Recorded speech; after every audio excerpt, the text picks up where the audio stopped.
the fadeaway shot. That's it right there. Oh, Miami. 59-10. How about those Ravens? And here we have Lamar Jackson after the game. You were going to throw the ball. Do you think you maybe proved to people that you were throwing the ball? Probably not. Not bad for a running back. But yeah, offensive line did a great job. I barely had pressure. Receivers did a great job of getting open, catching the ball, scoring a touchdown. That's what it's all about, and that's what we did today. Lamar Jackson, fantasy owners love you. My bold prediction was that he's going to be top 3 when all is said and done. He had over 40 fantasy points, a perfect passer rating, and he didn't even do what I love about him is give you that nice high floor of rushing yards. I do think those are to come.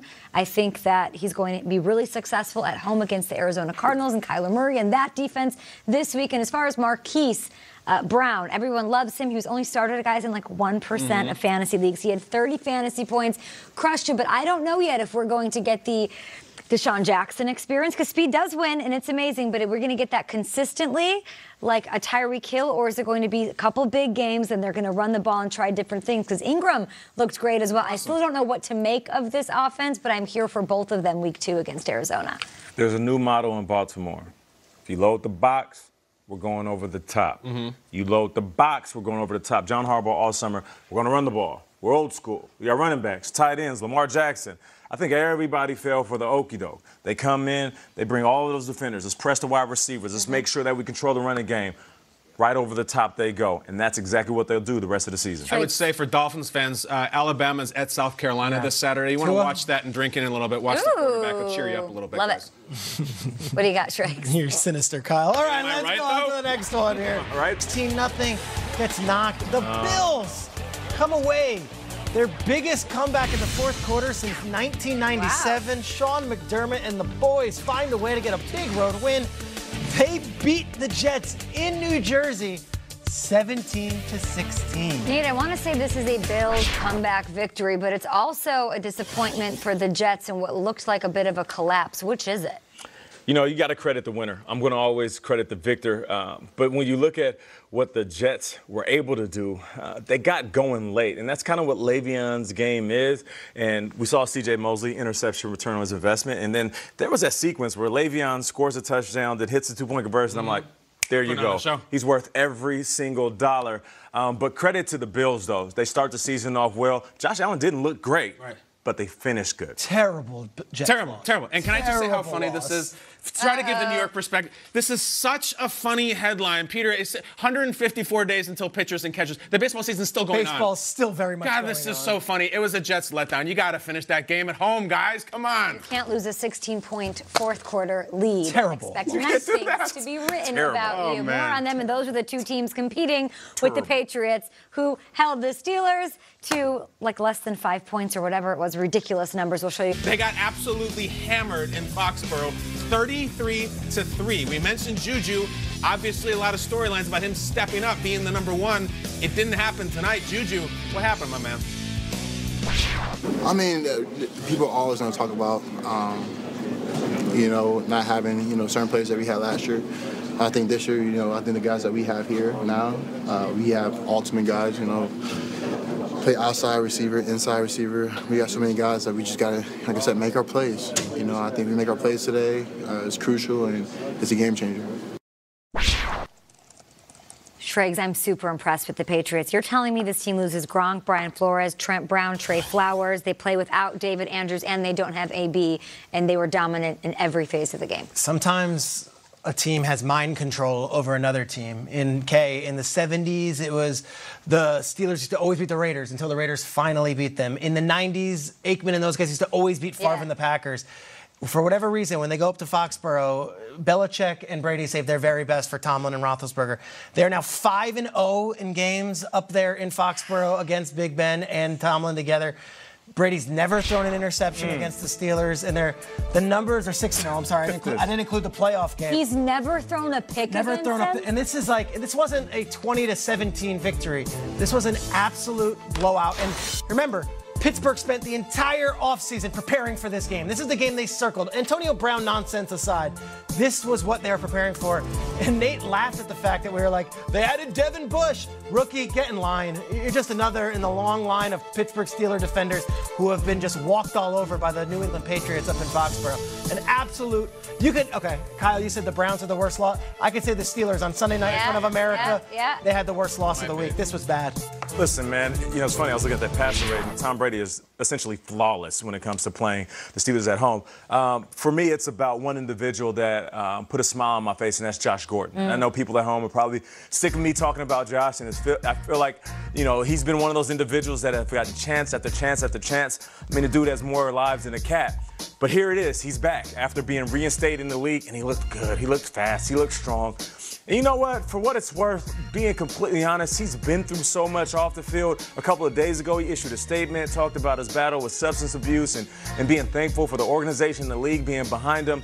And sometimes what you go through helps you get through, man. And I know with the battles that he has with his own demons, maybe football and going up against DBs is light work to him. I mean, he's been through a lot in this lifetime.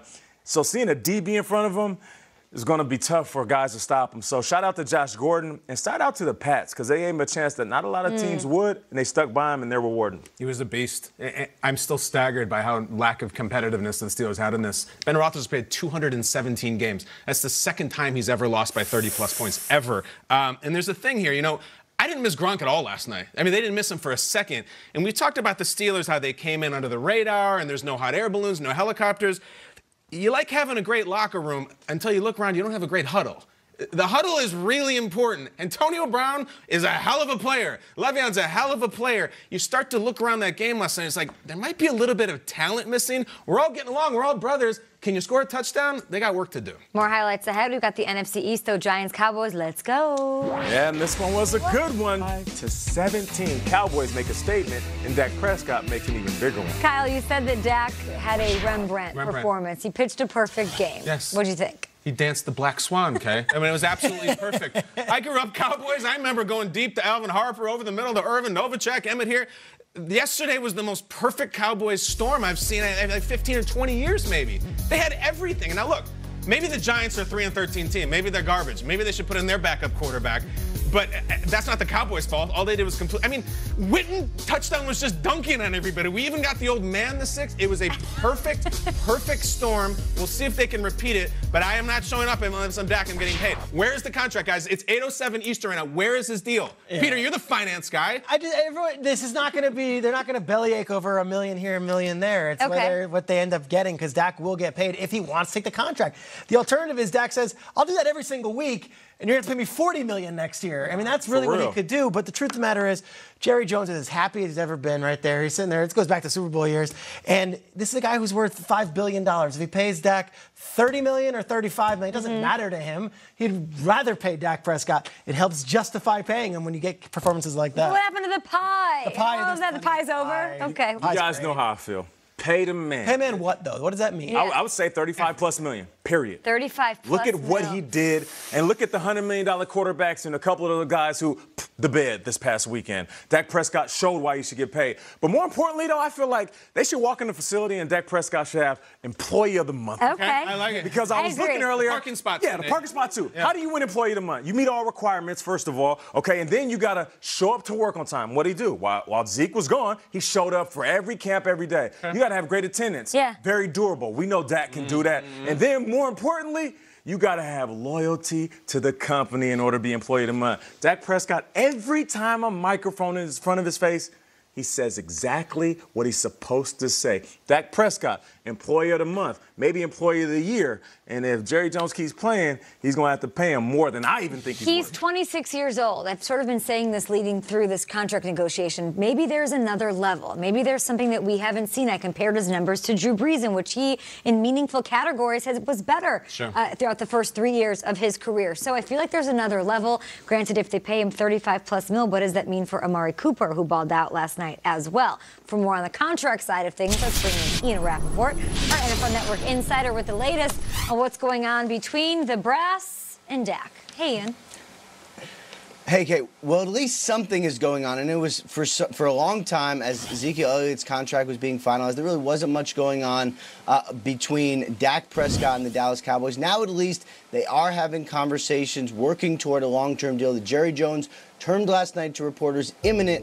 Although, from what I understand, when he says imminent, it means a different thing than when I say imminent. He means he hopes in the next couple days. We do not know if that's actually the case. What we do know is that Dak Prescott went out there last night with a lot of pressure, with a lot of money on the line, knowing everyone is going to be watching, not under contract on that huge long-term deal yet, and he busted out a perfect passer rating. You really do have to wonder, guys, what are the Cowboys waiting for? They've seen everything they need to see from Prescott. He has performed like a franchise quarterback. Plus, Kay, the market is essentially what it is. We know Carson Wentz got about $32 million a year. Jared Goff got $33+ million a year. You know Dak Prescott's going to want to be above that. And now the question is, do the Cowboys want to pay him around there now or a lot more after the season? He adds a perfect game to 14 game-winning drives. He took care of business with the Seahawks and Russell Wilson. He eats pressure for breakfast. We'll see if it pays off a little bit later today. Maybe imminently means in the coming days. Keep it here on NFL Network for all of that. Ian Rappaport, we appreciate it.